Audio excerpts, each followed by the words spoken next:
खुशामदीद। और अब हम काइनेटिक एनर्जी पे एक और प्रॉब्लम करने जा रहे हैं, बल्कि कंजर्वेशन ऑफ एनर्जी पर एक और प्रॉब्लम करने जा रहे हैं। और इसमें थोड़ा सा स्टोरी में ट्विस्ट है, और law of conservation of energy का हमने पिछली वीडियो में बताया था, लेकिन यहाँ पर ये जो प्रॉब्लम है थोड़ा सा मुख्तलिफ, क्योंकि यहाँ पर फ्रिक्शन भी ऐड हो गई है, रगड़ भी ऐड हो गई है। और मैं चाहता हूँ कि आप इस बारे में थोड़ा सा सोचें कि ये एनर्जी क्या करती है। और ये मैंने ओरेगॉन यूनिवर्सिटी की वेबसाइट से ये प्रॉब्लम लिया है, और मेरा ख्याल है कि ये एक अच्छा प्रॉब्लम है, तो मैं इस पर काम करना शुरू करता हूँ।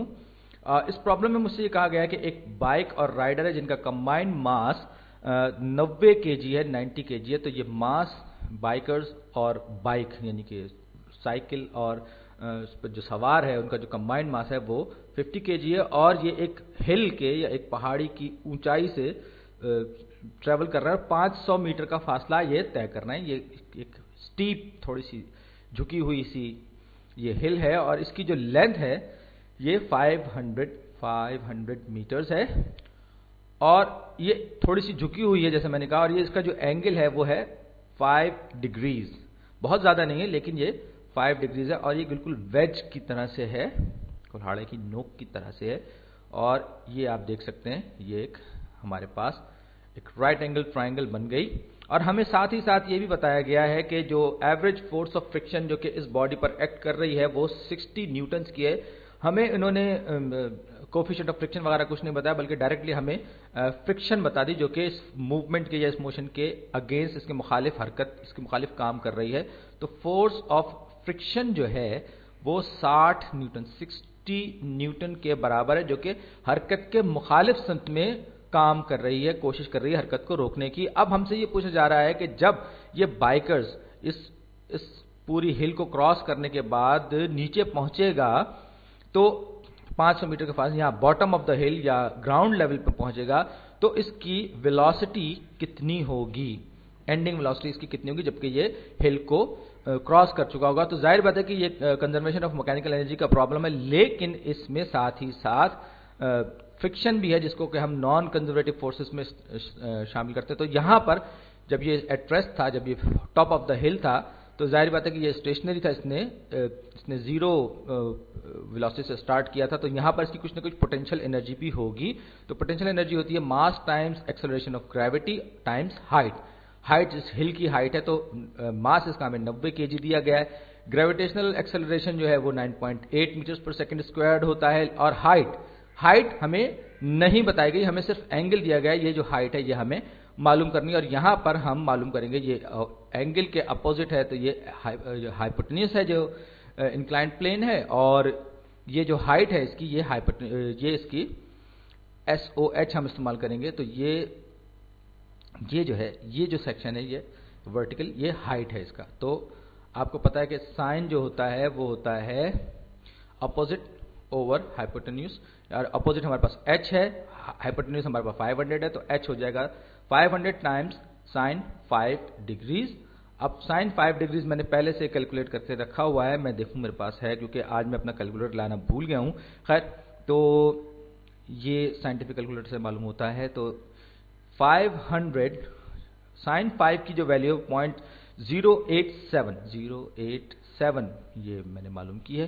तो इनको जब मैं आपस में मल्टीप्लाई करूंगा, असल में मैं गूगल का कैलकुलेटर इस्तेमाल कर रहा हूं अपने रेगुलर कैलकुलेटर की गैर मौजूदगी में, तो ये हो जाएगा 43.6 जूल्स। ये इसकी हाइट है 43.6 मीटर्स इसकी हाइट है बाइक की। मैं गलत बोल गया, जस्ट स्किप।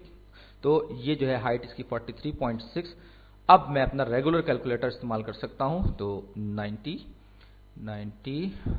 थोड़ा सा खिसका लूं, टाइम्स 9.8 ज़रब 43.6 इज इक्वल टू 33.455.2। जब मैं इसको रफली 38,455 जूल्स या न्यूटन मीटर्स कह सकता हूं, और ये अच्छी खासी पोटेंशियल एनर्जी है। और अब आप सोचिए कि जब ये पहुंचेगा तो नीचे क्या होगा।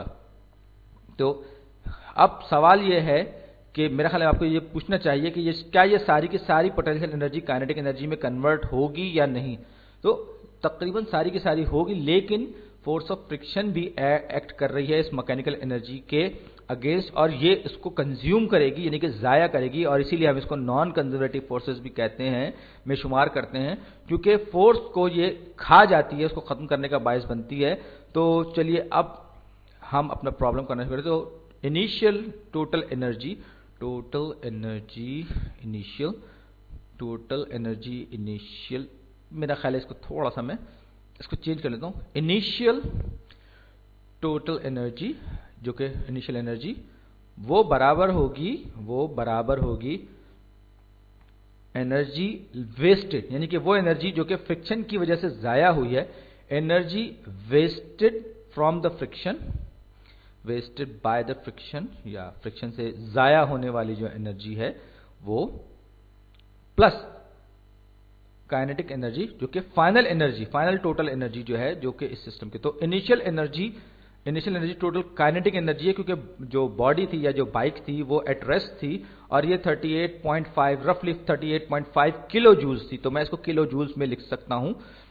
तो मुझे ये मालूम करना है कि पहले कि कितनी एनर्जी फ्रिक्शन से जाया हुई है। जाहिर बात है कि फ्रिक्शन जो नेगेटिव वर्क होता है किसी भी बॉडी पर, जो कि मोशन के खिलाफ होता है, जैसे कि ये बाइक नीचे की तरफ जा रही है यहां पर, तो इसकी वेलोसिटी इस डायरेक्शन में, तो जो फोर्स ऑफ फ्रिक्शन है वो इसके अगेंस्ट, इसके अपोजिट डायरेक्शन में एक्ट कर रही होगी हर वक्त। जब भी ये नीचे जा रहा होगा तो हर वक्त ये फोर्स जो है ये इस पर एक्ट कर रही होगी अपोजिट डायरेक्शन में, और इसीलिए हम इसको नेगेटिव वर्क डन भी कहते हैं, या नेगेटिव फोर्स कह सकते हैं आप इसको।